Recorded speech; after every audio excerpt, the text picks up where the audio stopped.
সুখ ও শান্তি মানব জীবনের পরম প্রত্যাশিত বস্তু। আমাদের জীবন আবর্তিত হয় এই কাঙ্ক্ষিত বস্তুকে ঘিরেই। দুর্দশা ও হতাশাগ্রস্ত জীবনে একটুখানি সুখের আশায় কত কিছুই না আমরা করি, কিন্তু আমরা ব্যর্থ হই। কারণ আল্লাহ প্রদত্ত সুখ শান্তি আমরা কেবল পার্থিব জীবনের মাঝেই খুঁজে বেড়াই। মূল্যহীন এই দুনিয়ায় সুখ শান্তি পেতে হলে ইসলামই আমাদের একমাত্র সমাধান। এই পর্বে সুন্দর ও সুখময় জীবন উপভোগের কয়েকটি উপায় তুলে ধরা হলো।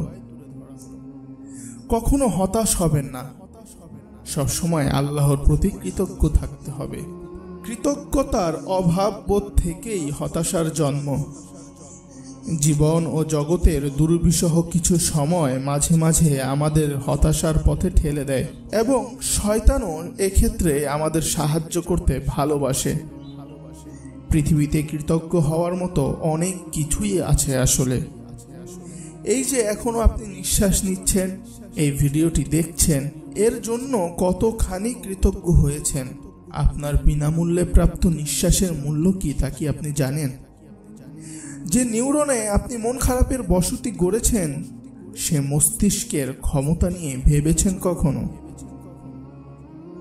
কখনো অলসতা করবেন না, সবসময় নিজেকে কাজে ব্যস্ত রাখুন। অলস মস্তিষ্ক শয়তানের কারখানা। প্রবাদটির আসল মর্ম হলো, আপনি যদি কোনোভাবে আপনার ব্রেইনকে খানিক ফাঁকা রাখতে চান, তবে সেই ফাঁকা স্থানে আর ফাঁকা থাকবে না, বরং সেই জায়গা দখল করবে স্বয়ং শয়তান।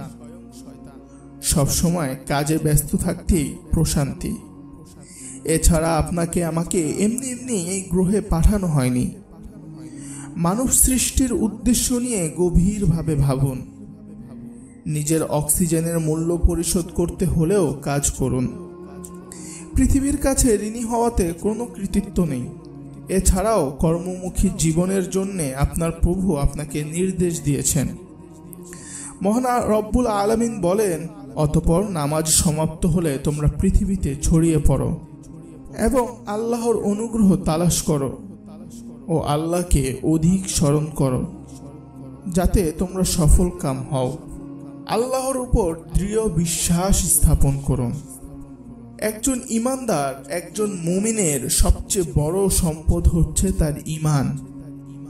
যে আল্লাহর উপর ঈমান আনে এবং তার প্রতি অগাধ বিশ্বাস রাখে, হতাশা ও অশান্তি তাদের গ্রাস করতে পারে না।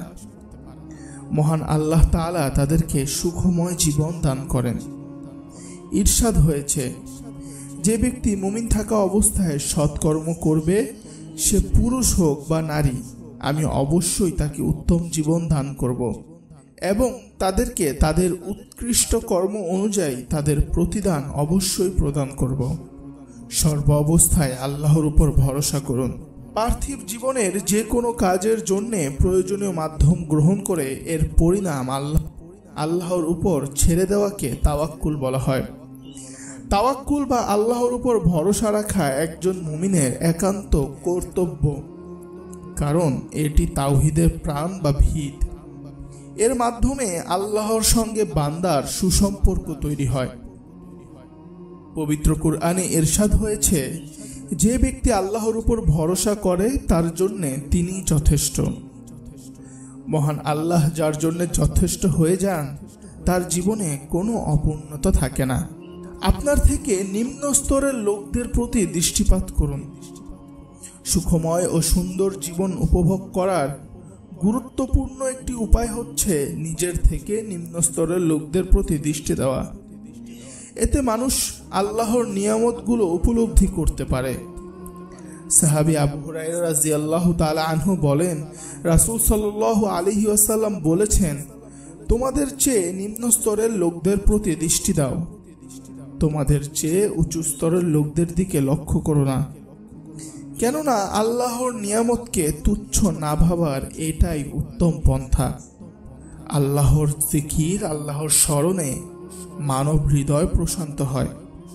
পবিত্র কুরআনে ইরশাদ হয়েছে, জেনে রাখো, আল্লাহর জিকির দ্বারাই অন্তরসমূহ শান্তি পায়। হিংসাত্মক মনোভাব পরিহার করুন। হিংসা মানুষের সুখ কেড়ে নেয়, আমল ধ্বংস করে। হিংসুক কখনো সুখী হতে পারে না। তাই ইসলামে অন্যের প্রতি হিংসা পোষণ করা নিষিদ্ধ। রাসূল সাল্লাল্লাহু আলাইহি ওয়াসাল্লাম বলেছেন, তোমরা অবশ্যই হিংসা পরিহার করবে, কারণ আগুন যেভাবে কাঠকে বা ঘাসকে খেয়ে ফেলে, তেমনি হিংসাও মানুষের নেক আমল খেয়ে ফেলে। সবার সঙ্গে ভ্রাতৃত্বসুলভ আচরণ বজায় রাখুন। ভ্রাতৃত্বসুলভ আচরণ মানুষকে প্রশান্তি দেয়।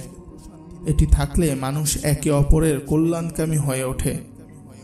এর সুফল পরকালেও মানুষ ভোগ করতে পারে। রাসূল সাল্লাল্লাহু আলাইহি ওয়াসাল্লাম বলেছেন, কিয়ামতের দিন আল্লাহ বলবেন, আমার জন্য যারা একে অন্যকে ভালোবেসেছিলে তারা কোথায়? আমি আজ তাদের আমার ছায়ায় আশ্রয় দেব। আজকের এই দিনে আমার ছায়া ছাড়া আর কোনো ছায়া নেই। মহান আল্লাহ আমাদের সুখময় জীবন উপভোগ করার তৌফিক দান করুন। আমিন।